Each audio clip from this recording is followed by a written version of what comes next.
seen lots of change. So, what was it, 2 years ago when we had our first lockdown?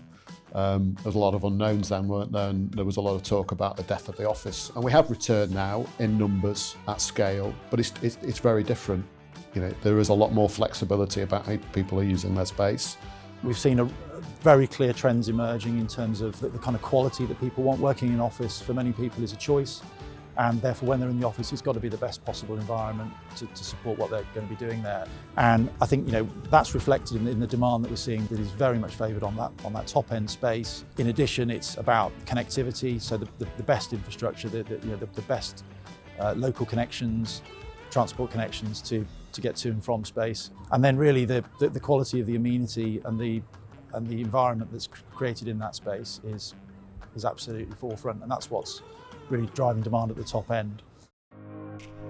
But what are the top amenities that occupiers are looking for right now?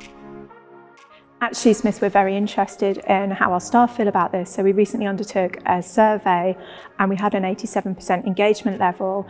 And the feedback that we got from that is about making the office more accessible, more welcoming, and really giving it the wow factor. But one of the things that we've learned over the last few years is that the value of face-to-face meetings and team working. And we decided that we needed a space that would accommodate that, hence the move to 103.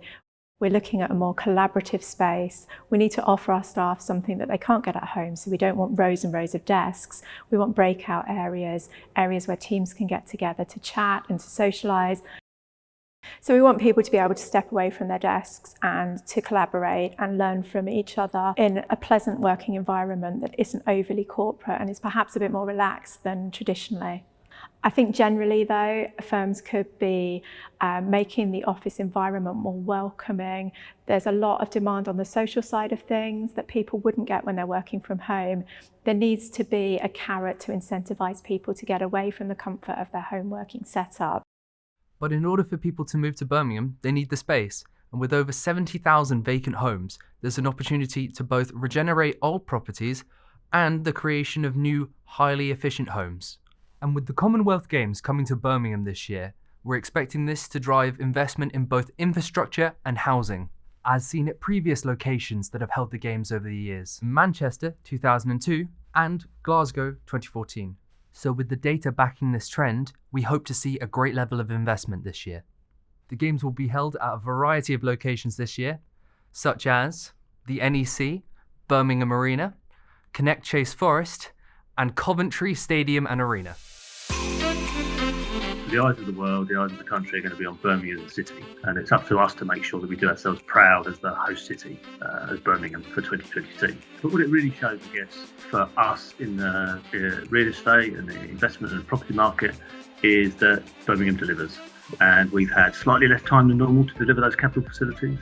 And we've taken great confidence from the fact that the city has come together, the public sector, the private sector, the people right across the City Council have come together to deliver the infrastructure required to deliver the Games in a shorter time than normal. Birmingham City Council wants to maintain a strong working relationship with the private sector and looks forward to future collaboration with them on massive projects for the city, such as Birmingham NEC, Ardent Cross, Curzon Street, and HS2. To aid in this, Birmingham City Council is looking to develop new relationships in order to deliver on the next generation of big transformational projects for the city.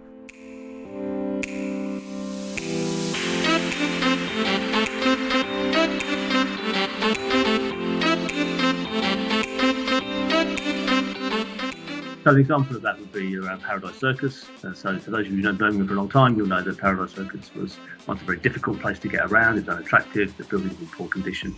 But we came up with a pretty ambitious plan, bringing all of the powers, if you want to call it that, the skills of the City Council, Metropolitan City Council, around transport and remodelling transport, bringing in CPO powers, but finding the right commercial partner, the Federated Hermes, that could deliver a fantastic new commercial centre for the city. And it links the city centre with a Centenary Square. Great example of a strong private partnership with the City Council. I think as we look to the future, things are changing. We've always had a strong financial professional services base. Central government has always had a strong bearing and there's continued ongoing requirements from them, but we're seeing emerging sectors come through. BBC have got a major new intent to open a production facility here in the city. In addition, the city's got an incredibly strong digital and innovation sector, which I think we will see more and more demand coming through with that, buoyed by locations and new developments coming through, such as the Knowledge Quarter, Enterprise Wharf. And then on the west side of the city, we're seeing the emergence of what is probably going to be the first really established life science cluster of significance for the region, with Bruntwood SciTech delivering nearly 850,000 square feet in conjunction with Birmingham University, adjacent to the hospital. Having discussed all of those incredible opportunities that are happening in Birmingham, let's find out what our contributors are most looking forward to at this year's Commonwealth Games. I'm hoping I get to see some of the sport during the Commonwealth Games, and I'm not just working throughout.